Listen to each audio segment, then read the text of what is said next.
Hello, this is our video podcast for Mr. Mingji's 10th grade English class. It's about groups in school and in life, and different movies and TV shows about groups. So we have 13 questions. I'm gonna have Mason lead us off. Our first question is, what are some social groups in our school? I feel like there's a lot of social groups in our school. I feel like the groups that come to mind immediately are the agriculture aspect, the agriculture group. That's a big group in our school. Obviously, we have a very good FFA program. We have a lot of ag classes too. I feel like that helps. Also, there's a huge sports group in our school. I feel like the sports aspect of our school is a huge part, especially in how we portray our activities in Minnewaska. I feel like also there's a nerdy group. There's kind of that nerdy group, and I feel like there's also a speech group. The weirder kids sometimes, as some people call them, but I just like to call them a speech group. I mean, they're cool kids. What do you think?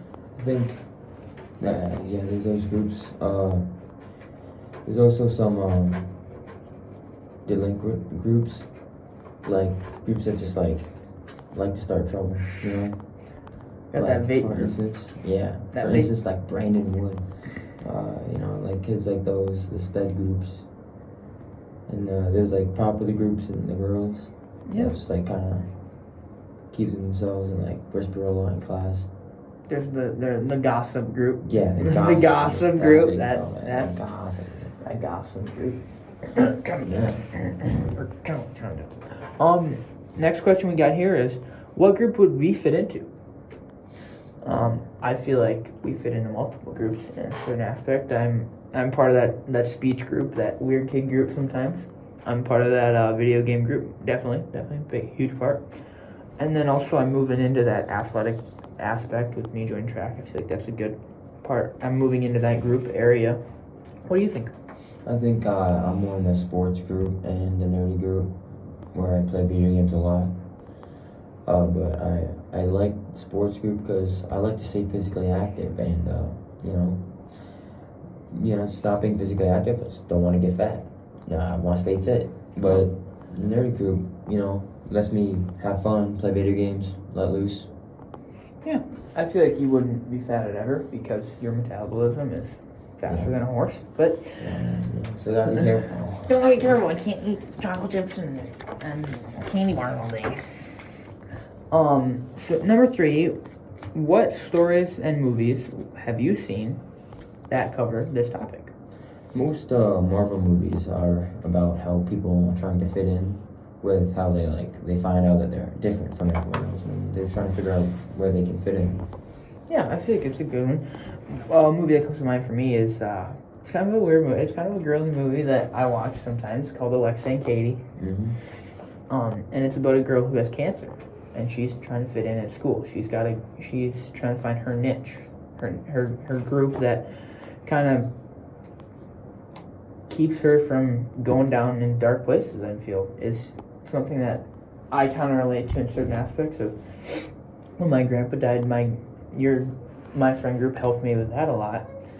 The jokes were a little funny. Mm-hmm. A little funny. They went a little too far sometimes, but a little funny.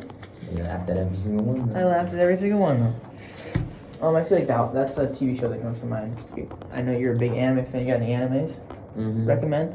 No, I'm gonna keep with Marvel, like Iron Man, Iron Man is a good one. Yeah. So I feel like that brings us into our 4th question.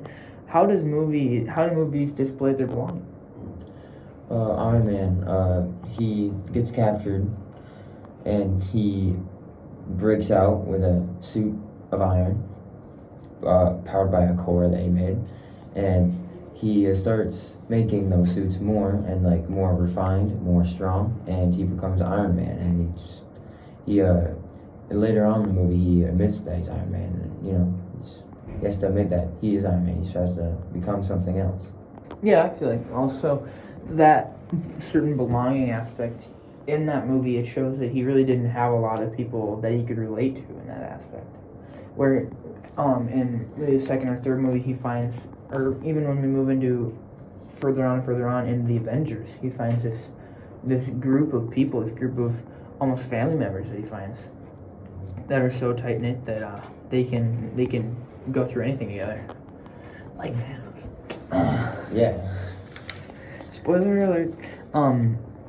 I feel like for my TV show that I said, I feel like it displays her overcoming this great thing, and then her finding, well, I got my best friend. That's it. I gotta find a group here. I gotta find my niche, kind of. I gotta find people that aren't just cancer, in a way. And I feel like that's how my movie displays belonging.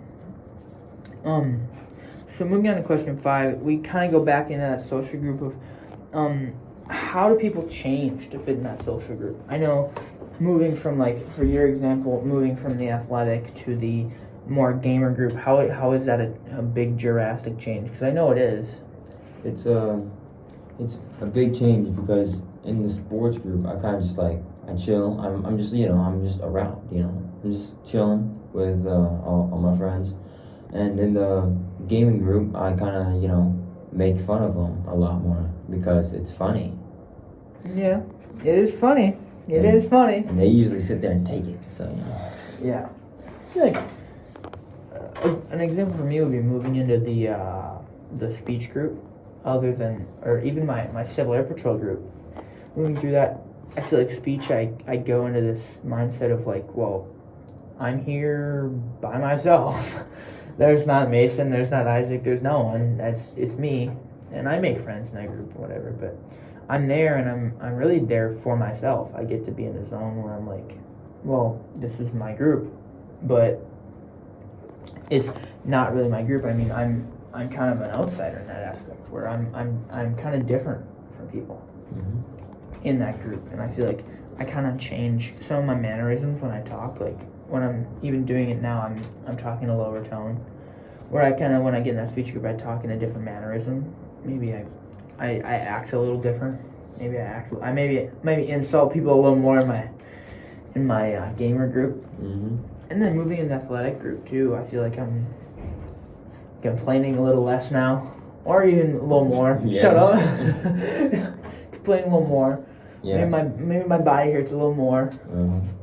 But I feel like that's more of a physical change that I go through. It's like, well, I'm out of shape. Holy moly. Yeah. Lay off the Snickers bars. It's good pain. Good pain. Pain is weakness leaving the body. Yep. I feel like that is something that I really look to when I see change in friend groups. You want to take the next question? How do our social groups change as we get older? Well, for an example of the athletic groups, you change in where you go. I mean, your athletic groups change by if you go to college or not, if you compete in college. Like, obviously, if you go to Texas A&M, you're not going to have the same social group as if you're in Minnewaska or even certain places. I feel like your social groups change in that aspect of they new people come in and old people go out, and you find your own social group in the places you go. And I feel like that's more of a personal change, but I feel like with them new people coming in, that changes the group drastically because you got new personalities, new social types. Yeah. What do you think? Yeah. Sometimes social groups, they change as you get older because you start looking at life and you start getting more serious. You start trying to get into different groups because you want to do this thing, you want to get into that group. You want to do one thing, I get in that one group. If you're not in, like, if you want to be like an engineer, you probably want to get in an engineer group. Yeah. To fit in with some engineers. And then that group is obviously going to change with how engineering, they're nerds. Yeah. I'm build buildings. But they're strong nerds. Strong nerds. I'm going to let you take the other. We also have, why are there social groups? Like, why are they a thing? Well, I feel like everyone needs their kind of people in life. I feel like going through, I feel like it's almost mandatory to have someone. If you're alone, you're kind of alone. I Yeah, mean, alone. you have literally nothing. You have yourself and that's it against the world, and I feel like that's if- not. You got your parents probably, but that's probably it. My parents gave me away. I feel like that's a big aspect of like when you move into, you need those social groups because obviously some people don't have anyone. They don't have a person to look to. They don't have role models, and I feel like that's a big part of the social group is your role models, and how do those role models shape you as a person, and those role models are your social groups. Those role models, obviously, I'm going to be more inclined to go to a social group with better role models than the vape group. Yeah. But that might be me, that might be someone else, but I feel like that's how I see these social groups and why they're important. What about you? Yeah. I would say the same thing. Like everyone needs some place to fit in. You know, someone needs to let loose, vent. Sometimes you need to, talk to someone. Sometimes. And Smash a few Xbox controllers with someone a few times. Yeah. Just have those nice moments with a friend from a group. Yeah, like smash that white Xbox controller. Mm-hmm. The only one that worked. I'll get the last one. How do social groups interact with each other? I feel like there can be turmoil a lot of times with social groups. With being, for instance, if the athletic group goes to the speech group, they're not going to be kind. Yeah. In a lot of aspects, you're going to call them nerdy, you're going to call them geeky, you're going to call them weird. Or it's the same way with us. We interact in the sports group pretty well because we're part of the sports group and we're also part of the gaming group. Mm-hmm. So I feel like when we interact with that group, it's not as much of a culture shift because we're already a part of that group. But if it was a group that had no ties to that other group, they're probably not going to interact well. They're probably going to be more standoffish, more inclined to judge faster, I feel. What do you think? Yeah. Maybe they sometimes different social groups just don't talk to each other. They don't interact at all because they don't know anything about that person. So why talk to them? Yeah, like a person with Dumbo ears. Yeah. Yeah. They're in a completely different group. They have different interests. They probably won't get along. So just probably just stay away and avoid conflict. For instance, like the vape group doesn't interact with the sports group. Not that often, no. No. I mean, there's examples here and there of the sports group and the vape group being intermixed a little bit, but Yeah. I feel like that kind of aspect is kind of stayed out of the sports group because of that. Yeah. Our next question is, why are people so desperate to be in their social groups? I feel like it's almost a popularity contest in a lot of things. Like you always see this classical you always see the TV shows like High School Musical, for example, is one of the things that I see. He moves to the drama group and he's judged immediately by that athletic group. And they're like, well, you like to sing? Why do you like, that's for nerds. But then as they see that drama group or that playwright group, you look at it and you go, well, they're not that bad. And I feel like we strive for these social groups, but then we look at the other ones and we kind of downplay them. For example, the speech group and the sports group. I want to be in the sports group more than the speech group, but I downplay how beneficial that speech group is. And I feel like because we strive for that speech group, or because we have, well, that group's popular. Why do I not get to be in that group? I want to be popular. Is something that we really strive for.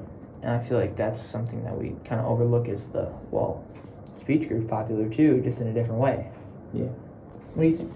I think people are desperate to be in the social groups because, if they get out of a social group, like if they get kicked out, then they're just going to be depressed, lonely, and they don't want to feel that. They don't want to feel alone.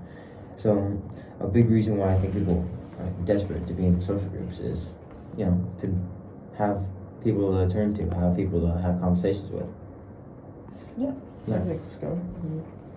Our next question is, what are the benefits of being in these social groups? I feel like you mentioned it a little bit, was not being lonely, not just having someone to talk to. I feel just having that venting aspect of, well, I know that I can call this person at 12 o'clock at night and vent, is something that is really an important part of these social groups, because obviously your social groups, it's not just a social group, it's your friends, it's your colleagues, it's your peers, Classmates. your colleagues, your peers in an aspect like that. And I feel like that's something that is really looked at as something that needs to happen, and that's why we need these social groups, is that venting aspect and that emotional aspect of it. Mm-hmm. What do you feel? Feel the same way.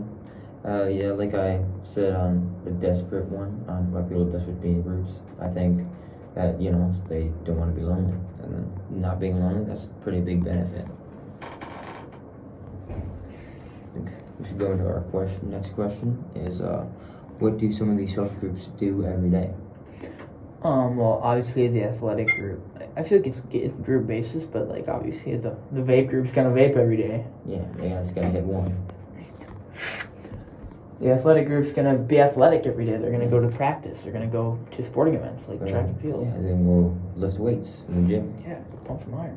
Yeah. Yeah, pump them 10-pound dumbbells, maybe. And then nerdy group, they were gonna get home, probably play video games. Study. Gotta get my studying, guys. I study in school. Yeah, they're gonna get that studying in. They're gonna get that aspect. I think they're also less social, so they're not gonna interact with a lot of people as much. Yeah, not in person. They like to, interact online. Call them up online in game chat. Oh, then you look at that gamer group, and you can see like, well, I'm gonna be more interactive because I wanna play video games with other people too. Yeah. So I feel like that's another aspect. What do you think? I think the same thing. Just the gamer group, they play games. Popular group, they do their stuff, I guess. And Yeah. Gossip group, they gossip. Popular group gossips just as much as Yeah, I feel like the popular group and the gossip group kind of go in with each other. They're the same thing. Yeah, they're intermixed. Yeah. If you're popular, you gotta gossip. It's part of the rules. Yeah. And the next question is, how do these social groups start?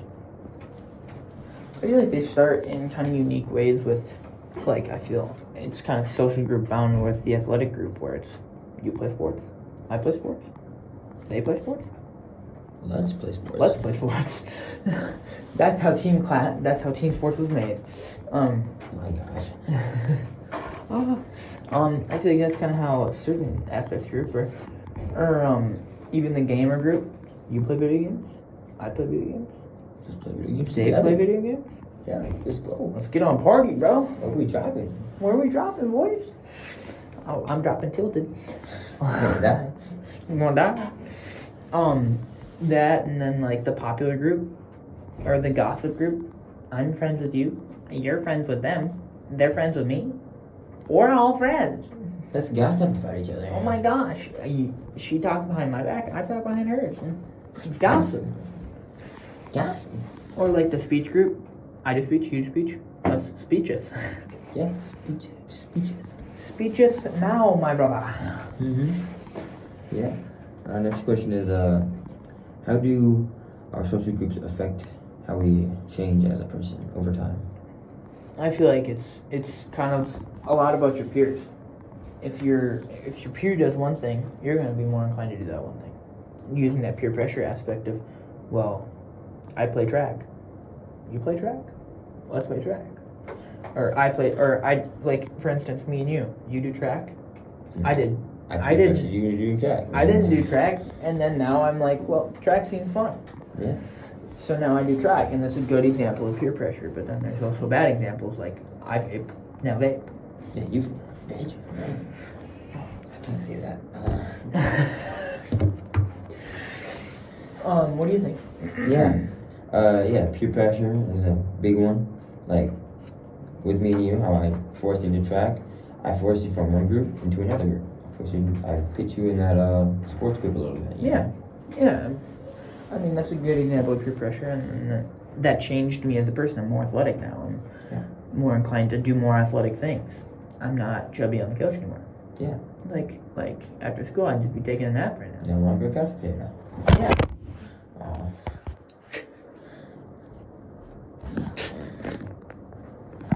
Well, I think that's a good spot to say. Yeah, I think that's a good spot to say we're done.